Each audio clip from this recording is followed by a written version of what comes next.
Welcome to a Pulp Event podcast, brought to you by the PulpNet, your link to the online world of the pulp magazines for over 25 years. Learn more about the pulp magazines through articles, blogs, bibliographies, links, over 100 episodes of this podcast, and much more at thepulp.net. In this Pulp Event podcast, Henry G. Franke III and Ed Hulse look at Tarzan of the Apes and other jungle adventures found in the pulps. Henry is the editor of the Burroughs Bulletin, the journal of the Burroughs Bibliophiles, and Ed is editor and publisher at Murania Press. The presentation was part of ERB Fest 2023, which was held in conjunction with PulpFest. This podcast was recorded on August 4th at PulpFest 2023 in Pittsburgh, Pennsylvania. Henry begins. Good afternoon. Again, this panel is titled "It's a Jungle Out There." This is Tarzan of the Apes and his principal imitations in the pulp magazines. What is interesting is how Tarzan of the Apes really kick-started the feral human subgenre into high gear, literally with one issue of All-Story magazine in 1912. And the regular presence of Tarzan in the pulps for the next 30 years, from 1941 or so, kept Tarzan in the forefront of the reading public, and in fact drove editors to want to find more that would get readers to buy their books. As you see here, and I'm going to run through this first to give you some context. These are the stories, some of which were put together directly as novels or were comprised to make books over the years. Next, please. No, I've got the control. I have the power. What's interesting about the Tarzan characters is, you know, Burroughs had planned potentially to write only 2 books. When he created Tarzan and had the first novel come out, he was literally cranking in multiple genres. He was hot on fire. He did 600,000 words or so in 1916 or so.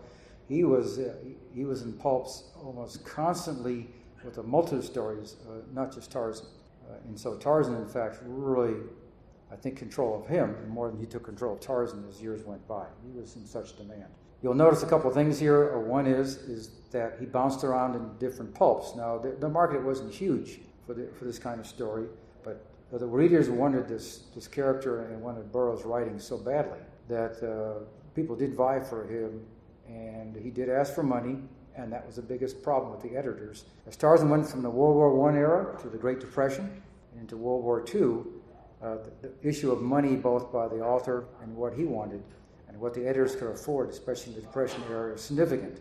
And I contend that the demand, of course, outstripped what Burroughs was putting out, and the invitations would allow editors to get other characters that might fire up the public's interest that cost them less, especially in the Depression years. And then, as you see, to 1941. He had a couple of books that never appeared in the pulps that were published later, but quite a run. And again, what really got Tarzan going, especially in the 1930s, was the comic strip started out in 1929 and eventually really caught hold. Radio program started, which was there for a couple of years, but it helped add to the public. The radio show was a big output for toys as premiums and all. That increased, but the merchandising really kicked off between 31 and 33. And of course, the movies, with Weissmuller movies, his first Tarzan, the Ape Man, coming out in 1932. So this confluence really put the Tarzan stories in demand and Tarzan imitators to help bolster reading public demands. In addition, Edgar Rice Burroughs decided to publish his own books and try to get a little more money out of it, starting in 1931. And their business plan was to put out 2 books a year, 1 Tarzan and 1 fantastic or other non-fantastic story. So he had one of his drivers in getting these books out was to meet his own publishing plans. At the same time, getting something into the pulps meant, number one, a little more money, and it also, of course, meant a little more public interest in going on and buying books afterwards. So while Burroughs may have thought that he was going to not write Tarzan pretty early in his writing career, it wound up being the thread that kept him in the public eye most internationally and drove the demand, I believe, for Tarzan imitators to fill the gap for the readers. With that, I'm going to pass it on to Ed Hulse to give you an overview of the principal imitators of Tarzan.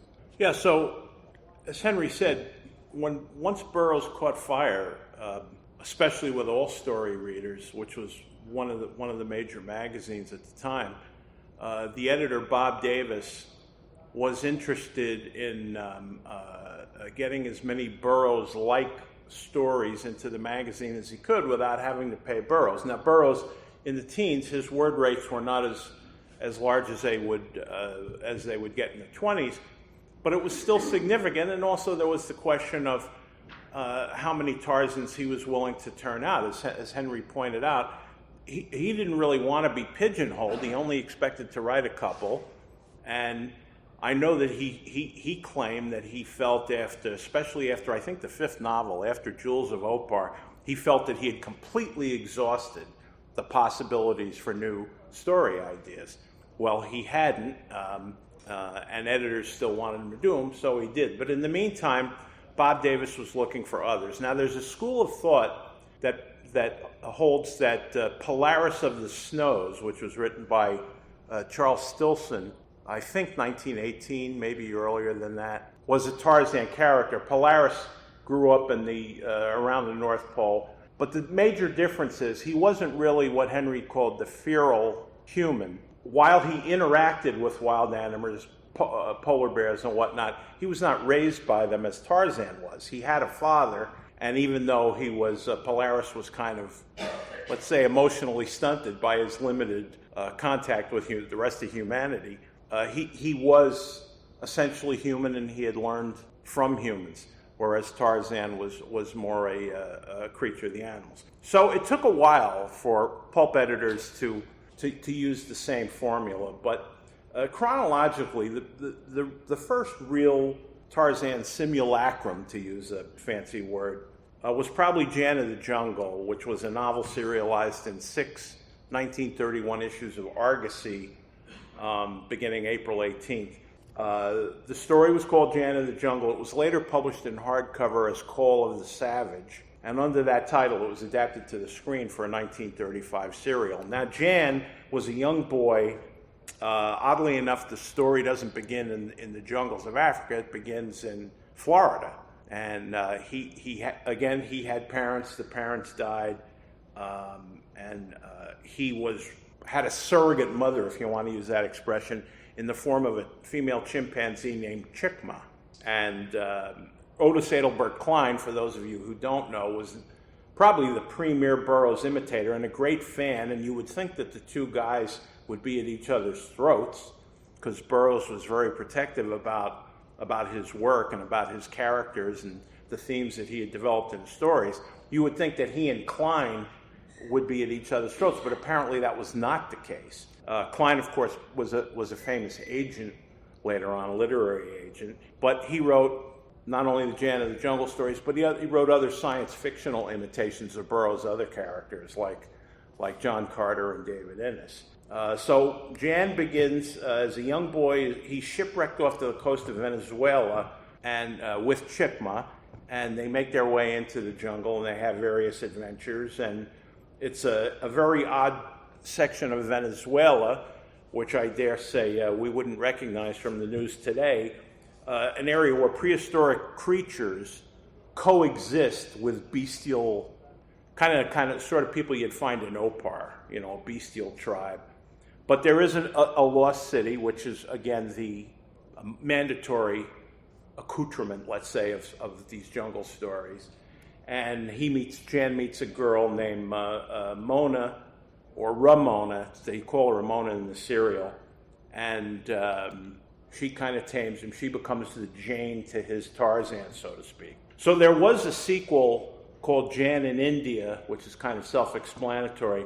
That was a three-parter that ran in Argosy in 1935, which is also the year that Jan of the Jungle was made into the serial Call of Savage, which was released by Universal. And the guy who played Jan was Noah Beery Jr., who many of you remember from the Rockford Files as Rocky. But in those days, he was a strapping young man, and They incorporated Chickman into the stories. It's a reasonably close adaptation, and it's certainly no classic, but it's very entertaining. It is commercially available on video. So Jan came along around 1931. A little later that same year in the fall, William Clayton published the first magazine called Jungle Stories, not to be confused with the Fiction House Jungle Stories. And primarily it was a reprint vehicle for jungle set stories that had appeared in earlier Clayton pulps, like Ace High, and I forget what other adventure pulps he did in the 20s. But in any event, the cover story, so to speak, and the lead story of each issue was a newly written story featuring a character called Sangru the Sun God. And he was a lot closer to a Tarzan type character. But the magazine only lasted 3 issues. It's very rare. And I have to confess, I haven't read the Sangru story, so I can't really tell you much about it because, it seems to me if anybody could find them, they'd be perfect candidates for reprinting. But like I say, the magazine only lasted 3 issues and is very hard to find. Probably did not have much of a circulation at all. There was a little better luck was had by the Thrilling Group, the group of Ned Pine's pulps, which are known as Standard Publications and Better Publications and several other names, but generally the Thrilling Group. And Thrilling Adventures had started, I believe, in late 1931. By 1932, they were running a series featuring a Tarzan imitation called Kwa of the Jungle, KWA. And it was billed, the stories were bylined Paul Regard, who had other stories in the Thrilling pulps. So it was actually the work of Pearly Poor Sheehan, who was a very famous writer, especially in the early all-story days. He had done some fantasy classics like The Abyss of Wonders and The Copper Princess. He'd also had a bestseller in a book called We Are French, which was a World War I thing set in Paris, a romance. It was made into a movie 3 times, so it was obviously a very popular story. Sheehan is a really odd character, and I can't really go into it because it's outside the scope of this discussion. But he wound up leaving fiction writing, and he became an acolyte for the Hollywood studios. He was crazy about the movies. He went to Hollywood. He tried to be a screenwriter. He didn't really write many movies. The most famous one that he did write was the Lon Chaney version of The Hunchback of Notre Dame, 1923.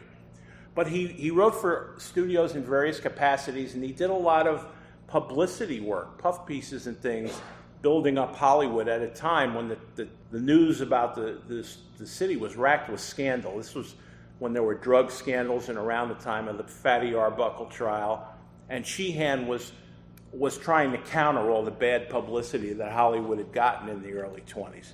So he left pulps for a while, but he came back in the early 30s, and I don't know how he got hooked up with Ned Pines, but he wrote a number of stories. I mean, he wrote The Kwa of the Jungle for Thrilling Adventures. For Thrilling Mystery, he invented a character called Dr. Coffin, who appeared in 1932 and 1933.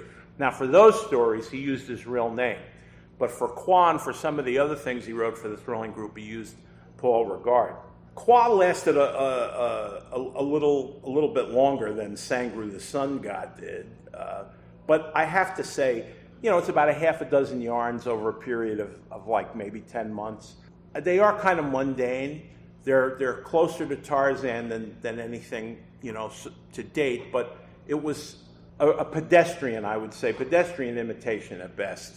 So we need not to go into them, which is a shame because Sheehan was a good writer. He was a terrific writer. And anybody who's read some of his earlier stuff, like Abyss of Wonders, I mean, really, really great stuff from teens. But I think he was pretty much played out by the early 30s.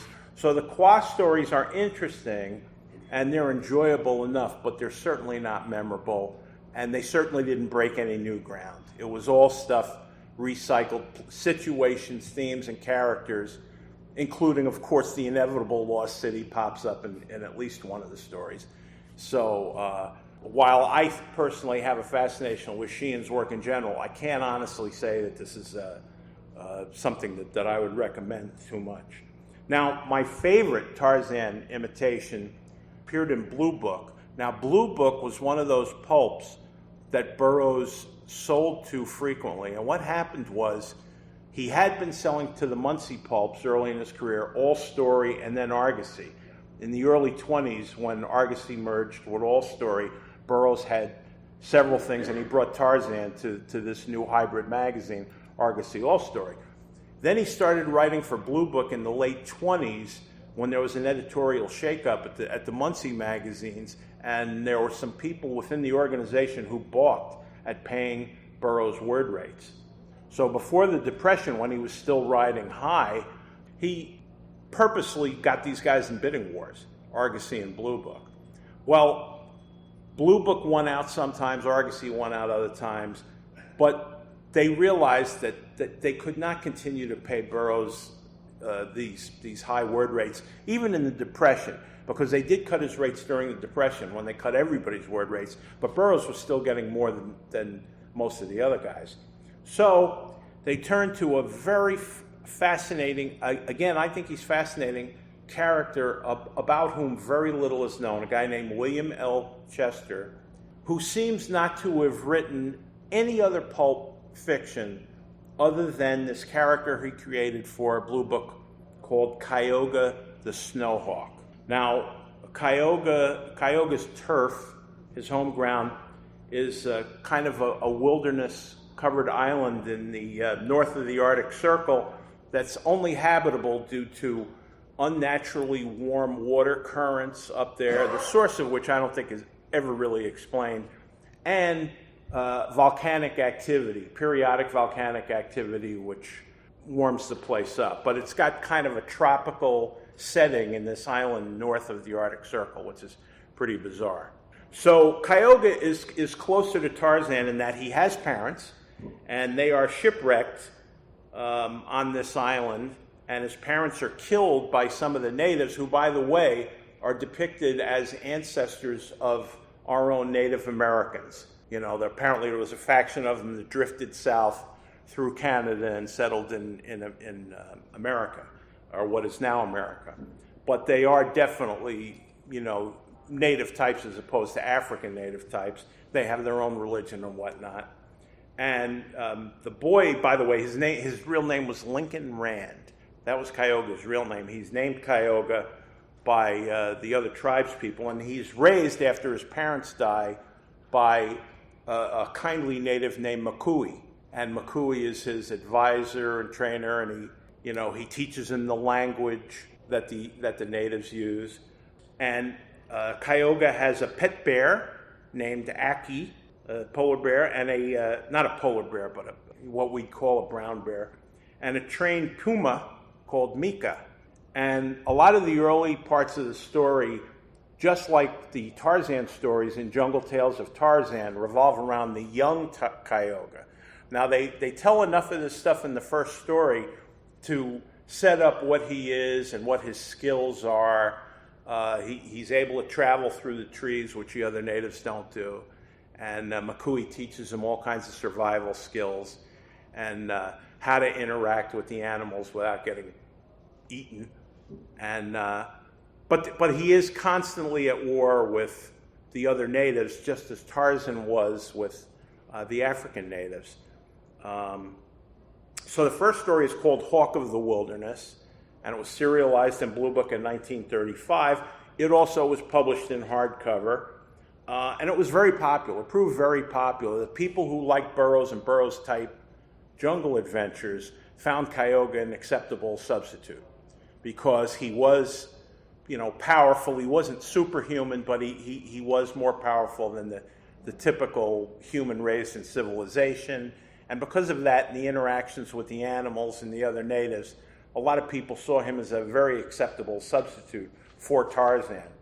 So there was a sequel to that novel the following year, 1936, called Cuyahoga of the Wilderness, which recycled some of the principal characters from the first novel, because obviously, just as Lord Greystoke's people came looking for him in the Tarzan saga, Lincoln Rand's people came looking for him eventually and mounted expeditions to the island. Some of those characters were carried over for the second book, Cuyahoga of the Wilderness, after which Republic Pictures optioned these stories and made them into a cliffhanger movie serial in 1938, which they used the title of the first book, Hawk of the Wilderness, but there's elements from the first two books in there. And it's a very good serial. It's not commercially available, but there are bootleg copies of it that are very easily had on eBay or other sources like that. So if you want to go online and search for it, I would recommend it. By the way, an interesting note of trivia, the guy who plays Cuyahoga in the serial is Herman Brix, the former Olympic athlete who just 3 years before had played Tarzan in the Burroughs-produced serial New Adventures of Tarzan. And Herman Brix, by this time, was pretty adept at climbing up trees and swinging from vines and whatnot, so he made a good Cuyahoga. Chester was back in Blue Book in 1937 with a series of Cuyahoga short stories that really concentrated on his youth and his relationship with a young, crippled native boy called Caius. Caius also appears in the movie serial, by the way. And then finally, in 1938, there was one more serialized novel called Cuyahoga of the Unknown Land, which again is referring to the island of Natawa. So, and that was it. After that, Chester wrote one short story for Adventure magazine, having no connection to Cuyahoga, and then that was it. He was gone. And he had, by this time, had, as I understand it from the comments I've read, a fairly loyal following. I don't know how long the Cuyahoga series would have lasted. I don't think it would have had the staying power of Tarzan, but it certainly, he could have continued writing, but he got out of the business for some reason. Now, I know during the war, he did some kind of writing for the government. I don't remember exactly what the connection was, what the agency was, but he did continue to do some writing, and he wrote a very spirited defense of pulp fiction and pulp magazines in a letter that I believe was published in the New York Times. And this was around the time he was wrapping up Cuyahoga's adventure. But, somebody had written a piece saying, what trash pulp magazines were, and they were corrupting the morals of American youth. And he wrote, like I say, a very spirited and very cogent defense of pulp fiction and action fiction in general. So it's a shame that he didn't write more fiction. It's a shame we don't know more about him. He is a subject for future research. But those of us who have tried thus far to find out more about him have been kind of doomed to failure. Anyway, chronologically, after Cuyahoga started in 1935, the next pseudo-Tarzan to make an impression was Khazar. And his eponymous pulp magazine was published by Manvis Publications, which was one of the many shell companies created by Martin Goodman, who would later found the Marvel Comics empire and make a much larger fortune than he ever did in pulp magazines as a result of that. But Khazar was interesting in that he didn't start in a general magazine. They gave him his own title right away. Now, remember, 1936 was the year of the hero pulps. Single-character magazines were selling very well. So I gather they figured he didn't need a test run in another magazine. They'd give him his own magazine. And those stories were written by Thompson Burtis, of all people. And I say that because Burtis had not previously written anything of this type. His specialty was aviation. And he wrote for most of the big magazines. He wrote for Argosy. He wrote for Blue Book. He wrote for short stories. He wrote for some of the other adventure pulps, but usually about the Texas Air Patrol. And he had certain recurring characters. They would kind of cycle back and forth. There was one character named Slim Evans, and there were several others that he would use from time to time. But he was a very good writer when it came to these aviation stories. And a lot of them had to do with what you would imagine, border smugglers and things like that. So the idea that he would do a Tarzan, an imitation Tarzan, was kind of off the wall. And frankly, I don't know how he got the job. But he did that. He wrote the books under the pseudonym of Bob Bird, B-Y-R-D. And it was, the origin story was pretty familiar. This was David Rand. Remember, Cuyahoga was Lincoln Rand. David Rand and his parents crash in a plane in the Congo. And mom dies, dad goes nuts, and somebody has to raise the kid. And he is befriended by a lion whose name is Czar. So the natives give him the name of Khazar, which means brother of Czar. And he wanders around, and in the first issue, he just kind of does the kind of typical jungle feats that made Tarzan popular. They didn't create a Jane for him until the second issue, which was published in January of 1937. And his Jane was a slave girl named Claudette, whom he rescues from an Indian Raja who's been banished and sets up his own kingdom in the Congo. It seemed like a promising beginning, but 5 months passed before the third and, as it turned out, final issue of Khazar. By this time, they changed the title from Khazar to Khazar the Great, but he couldn't have been too great because that was the end of him. And there was a book-length novel called The Lost Empire. So once again, I mean, the one constant in all these jungle series, and again, something picked up right from Burroughs, is the concept of all these lost cities that dot the jungle. And I'm reminded of, in the old days in Hollywood, the tour guides would sell maps of all the stars' homes, and you could take bus tours, from one place to another, from Beverly Hills going around to the Hollywood Hills. And I was thinking, wouldn't it have been great for us pulp fans if they had a map of Africa showing all the lost cities that are depicted in all these pulp stories? Some enterprising tour guide could have made a fortune.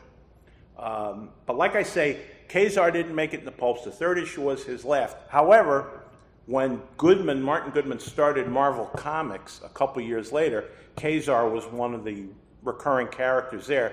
So he had a second life in the Marvel comic books of the early days. And again, Thompson Burgess was a really good writer. I don't know why he took this job, because the hero pulps didn't pay a lot of money, and he was doing better in the major markets. The only thing I can imagine is that, being the Depression, a lot of the freelance writers were like actors. Every actor thinks his current gig is the last one he's ever going to get. They all fret about it. So it may be that Burgess just took this stuff as a way of making some extra cash during the Depression. Another excellent pulp writer who had a very long and not terribly distinguished but prolific career was E. Hoffman Price, who some of you may know from his work from Weird Tales, but he did a lot of other stuff too. He was a very prolific contributor to the spicy pulps under his own and some pen names. He wound up doing a Tarzan clone for the Muncie pulps, which were then called the Red Star pulps. So for Red Star Adventures in 1940, he created Matala, M-A-T-A-L-A-A. I don't know if it's Matala or Matala. I'm not really sure of the pronunciation, but they called him Matala the White Savage. And Price did the stories under the name Martin McCall, and they turned out to be 4 50,000-word novels for 4 consecutive issues of Red Star Adventures between June 40 and January 41. So his home turf, he was not an African-type Tarzan clone. He was on a South Sea island. And there again, just like some of the earlier characters I mentioned, including Polaris, he was not really a true Tarzan clone in that he was not raised by or did not pal around with animals so much. But he did grow up in a hostile environment, and as a result developed skills that a lot of the other guys didn't have. So, in fact, he had his advisor was a guy named Moi Uto, who was a witch doctor, and he tussled with a usual motley assortment of South Seas, pearl smugglers and, crooked Dutch traders that were running around there. They were well-written stories, but they weren't terribly exciting, and they didn't really add much to the genre. Now, there are other people, I don't want to go too long, there are other people that were kind of like Tarzan. Walker Thompson for top-notch wrote of Ozar the Aztec, and There are some people who consider Sean O'Larkin, popular magazine, late 20s, he wrote of a character called Morgo the Mighty, who had kind of an underground kingdom of hostile animals and whatnot. Not terribly convincing, but great covers. And his real name was John Larkin, by the way. I don't know where he came up with Sean O'Larkin, but he thought that the more Irish name apparently was an asset to his career.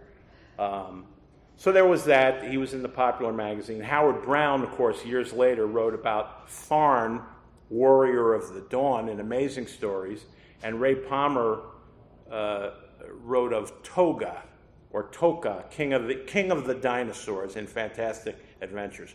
But again, they were not so much Tarzan clones because they existed in hostile environments with primitive wild beasts, but they weren't necessarily raised by them. They didn't have that connection that Tarzan had of being raised by wild animals in the jungle.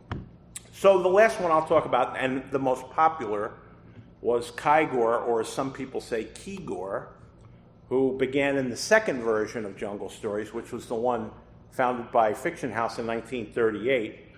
And he was in the first issue when he got the cover story, but it was a novelette. It was not a full-length novel. It was 20-something thousand words.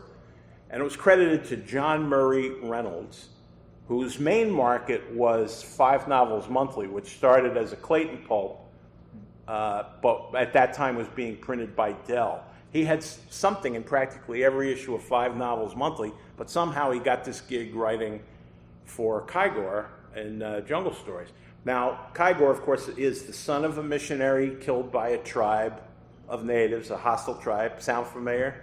That tribe was called the Wagumba, and the boy is kind of taken under the wing of taken under the trunk of a kindly elephant named Marmo. And in that first story, Kygor grows to adulthood and rescues an American aviatrix named Helene Vaughn, who crashes in the jungle, and she decides to stay there with Kygor because who wouldn't? She'd obviously read the Tarzan books and said, well, if it was okay for Jane, it's okay for me. But of course, they ran into the same problem. They had to marry him off because they could not have her living in sin in the jungle with a wild man. So they called Kygor the White Lord of the Jungle, again, a familiar name. And he had 2 main companions, or call them aides.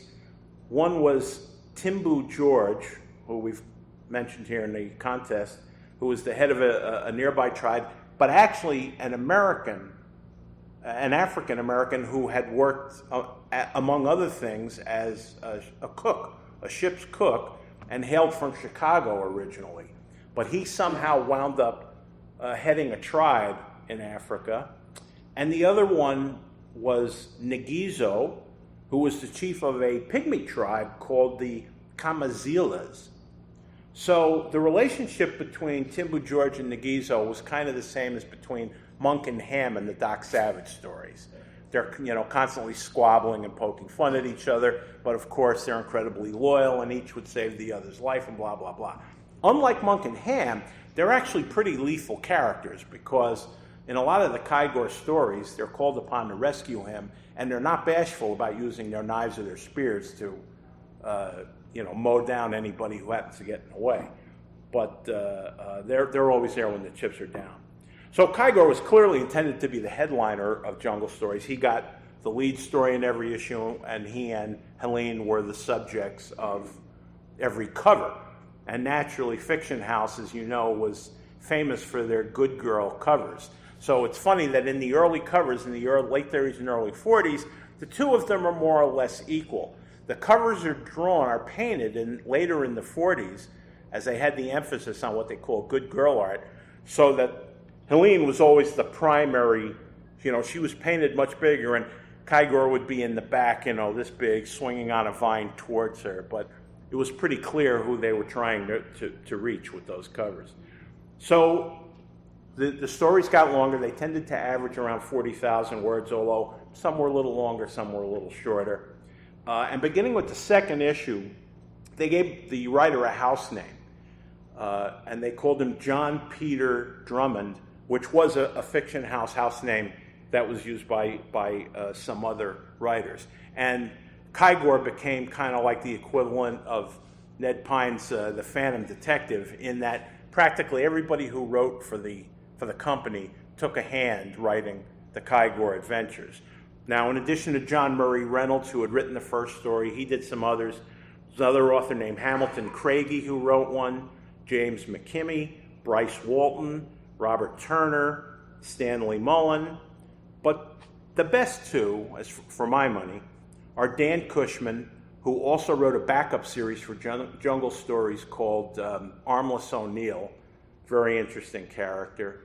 And Cushman is a great writer. He left the pulps and went into paperback originals, and he did a lot of paperback originals for Fawcett and for Ace in the early 50s.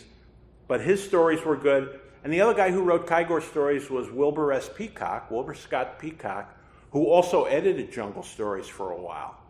And he was moonlighting and writing the novels while he was also editing the magazine. So they let him get away with that.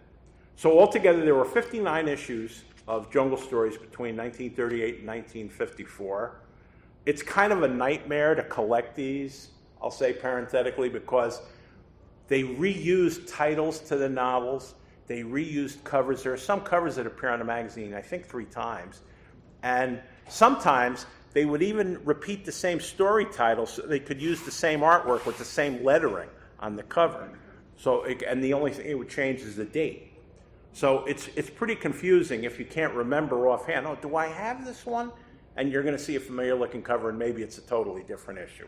So I just say that for those of you who might want to collect it. But it's a fun magazine. And I would say that the stories draw kind of equally from Burroughs' Tarzan of the pulps and the movie Tarzans, the Johnny Weissmullers and those that follow. They're the kind of things that Burroughs would not have written about that you do see in some of the movies. But again, the one constant is lots of lost cities, and they're almost always run by voluptuous white women who wear very scanty outfits. So that alone makes Jungle Stories of interest to some people anyway. And I will also add that in that last issue of Jungle, there was a story featuring a female Tarzan called Sheena, Queen of the Jungle, who some of you may remember. And Sheena, of course, was originally created for one of the Fiction House comic books. She originally appeared in Jumbo Comics. Then, after the success of Jungle Stories, the pulp magazine, they did a Jungle Comics, and she appeared as the lead in the Jungle Comics, which I think also included Kygor stories too. But they made her the object of the last cover of Jungle Stories, I think in an effort to spruce up circulation. It didn't work. She had a one-shot called Stories of Sheena, Queen of the Jungle, in 1951, which had 3 novelettes starring her and failed to catch fire. So that's about it. I'm sorry I've taken so long, and back to Henry. Thank you, Ed. That was outstanding. I appreciate it. I'd like to open up for questions and answers. We could even discuss direct-to-book Feral and Jungle Adventure people panel in 4 or 5 years. Yes, sir. Do you believe that Burroughs was impressed by the Mowgli stories by Kipling? Did that start him on the idea of Tarzan? I didn't hear that. The question is, did Burroughs, you can see if I get this right, either was inspired by the Mowgli stories or enjoyed them before he wrote Tarzan? Is that basically the question? Was he influenced by the Kipling Mowgli stories? Oh, Kipling, was he influenced by Kipling? Right. Jungle Book, okay. Yes. I will tell you that this has been, I'll always recommend Richard A. Lupoff's Master Adventure, who was probably one of the first to really get after an analysis, at least from his perspective, about what inspired Burroughs and his major characters, notably Tarzan. There have been others that have speculated about this, even early on in Burroughs' own career, because people were just fascinated with the idea what caused you, just, brand new writer, to come out with your second published book, to have such an influence and capture reader imaginations? Surely you couldn't have done this all on your own. Yeah, and of course no writer does. But the question has been, did you kind of lift it? And I'll tell you, he's always denied that the Jungle Book stories in Kipling actually were a direct influence on Tarzan. So I have some fellow Burroughs fans in here. Does anybody wish to give a perspective on that? Because it is actually a very important question about what led to Tarzan coming out. Yes, sir. Lee. I understand that Burroughs acknowledged the influence of Mowgli on Tarzan. He may have acknowledged an influence. He never acknowledged a primary influence. In fact, in his later years, he said over and over again, he said a number of times Romulus and Remus, and that feral component was actually what inspired him. And as you know, in many schools he attended when he was a teenager, as he was bounced around a bit, he did do more than 1 year of classic studies. And in fact, I'll contend that John Carter Mars and some other books, very early on, were built more around what he learned in classic studies in Rome and Greece than others. So he has denied that Kipling was the primary driver. He was not lifting Mowgli. Now, the idea that he enjoyed the stories, I think, is true. I think they found copies of the books in his library. When he acquired them is another story. But there have actually been whole books written on what was actually the primary source of inspiration on Tarzan. Because I will tell you, very few people want to admit that someone created anything out of the whole cloth without getting something from somebody. Did Dick Lupoff attribute a certain influence? He did. He did. That's a good question. Thank you. Great answers from the audience. Thank you for that. Any other questions? We got 10 more minutes. Do we? Yeah. Let me ask you this question. Who do we think was the first straight-to-book imitation of Tarzan? I'll tell you what Lupoff says, but I'm curious what other fans might think. I don't know. Anybody out there? Anyone? The first the first imitation of Tarzan that went straight to books, Dick Lupoff says, was Bamba from Roy Rockwood. Oh. And that first came out, if I did my math kind of correctly, and it was about 1926.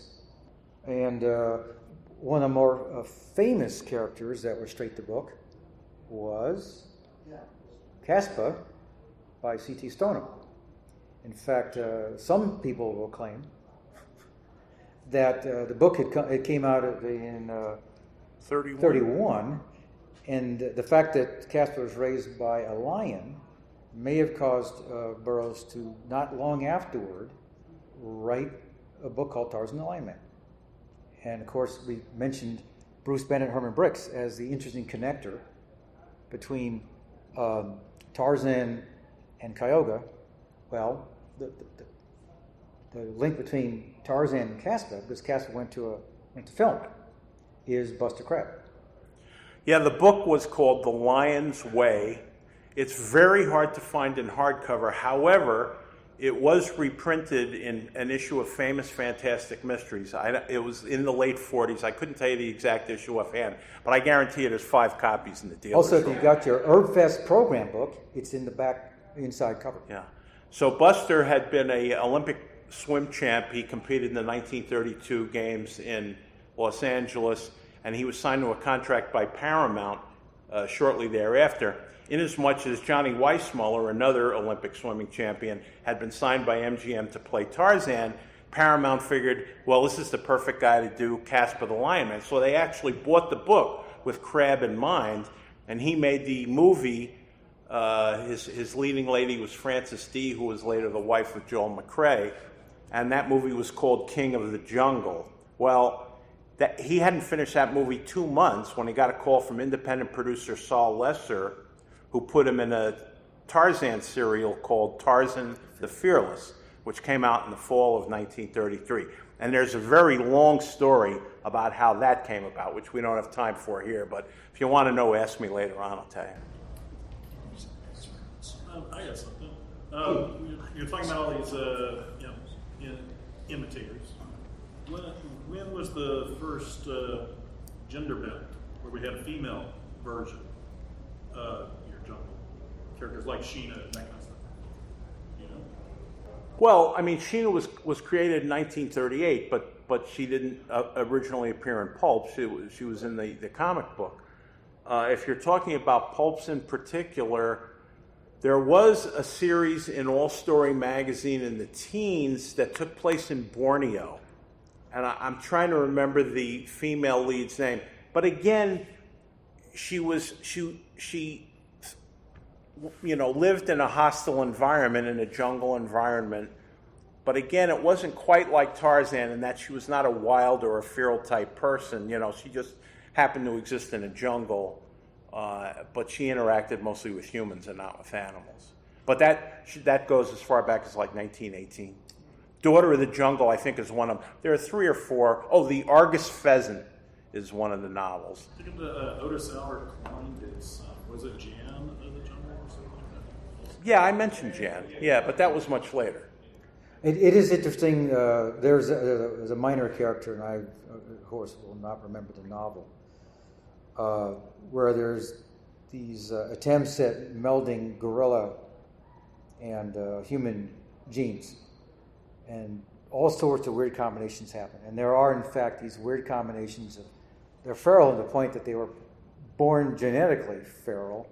And there was this very wild female that wound up, I love this part of the story, and I keep trying to remember if it was Tarzan Invincible or what, where they basically domesticate her. And she winds up in Hollywood starring in movies, smoking cigarettes and all. Am I getting this wrong? Anybody here? Tarzan and the Lion Man, the character. It was Tarzan Lion. Yeah. So I thought that was a great ironic twist back as well. And of course, especially with Tarzan's quest, Jane, of course, is not feral, but she has shown to have acquired more of a jungle craft skills from her husband, and especially shows, and actually this, I think Burroughs highlights this once or twice in the novels, but it comes out most prominently in Tarzan's quest. So we at least get Jane to be a kind of a sort of Tarzan clone-ish through just a bent of hard work and good training. Got time for 1 or 2 more questions. Do you consider Miriam feral? That's a good question. That is a good question. I would say, in the strictest sense, no. Yeah, I mean, she was thrown into it, and certainly, hanging around with Korak, I'm sure it rubbed off on her. But I mean, she doesn't come originally from that kind of background. Of course, the irony is that Korak himself, done several years in high society.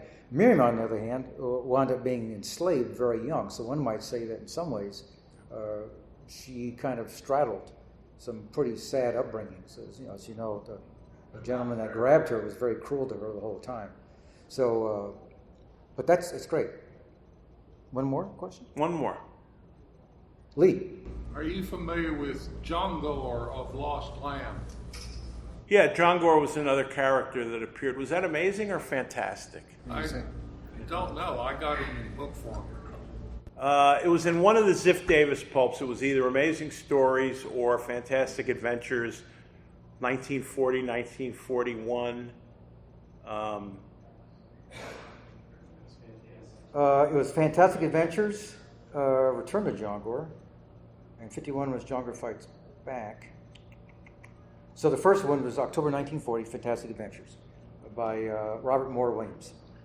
So I would say he probably was the next step of prominence. Yeah, and one of the issues, I want to say it's 1942. It's certainly one of the World War II issues. It's got a fantastic John Gore cover by J. Allen St. John, which is very much in the mold of the Tarzan covers that he did. In fact, I think St. John may have actually done 2 covers. He might have. But in fact, it's interesting, if you really want to go 6 degrees of separation from Tarzan, is how many times does St. John get to do an imitation on a cover? John Gore is definitely the big one. Great. Let's, since nobody's bugging us, let's take one more question if there's one out there. Oh, we were so close to perfection. Anyone? Throw in a question. All right, I guess we've exhausted the topic. Lee? Oh. Any comments on Saturine Fanderuli? Fanderul. Saturine Fanderul. The Adventures of Saturine Fanderul by Albert Robida. He was a French author. He was primarily imitating Jules Verne, but he had his character grow up on a South Pacific island, raised by apes. They invaded Australia, and he had a very long series of adventures, which were so over the top, it's hard to, you have to invent a new. Were they published in America? Well, that's the thing. The Germans accused Burroughs of ripping off Rubita, but since it wasn't published in America until after Burroughs' lifetime, that would be pretty hard. I'm not familiar with the character at all. I doubt it appeared in a pulp magazine here. I will say that I annotated my notes here, that maybe in 6 years we do a panel on outside the U.S. Tarzan imitators. And then in 7 years from now, we'll do all the rip-offs of Tarzan with further adventures not authorized. So I think we have a plan for the next, say, 10 years. But actually, I did actually have a question about how many independent produced. Of course, the question is how much were pulps, a medium outside the United States and Canada, and occasionally Great Britain. But this is, these are great topics, though. Yeah. So, no. Let me know. Yeah. Well, thanks very much for coming. Appreciate it. Enjoy the rest of the show. Thanks again. I appreciate it. You've been listening to a Pulp Event podcast, brought to you by the PulpNet, your link to the online world of the pulp magazines for over 25 years. Learn more about the pulp magazines through articles, blogs, bibliographies, links, over 100 episodes of this podcast, and much more at thepulp.net. Also, look for the PulpNet on Facebook, Instagram, and Twitter. Thank you for listening, and keep reading the pulps. This Pulp Event podcast is copyright 2023 by William P. Lampkin. All rights reserved.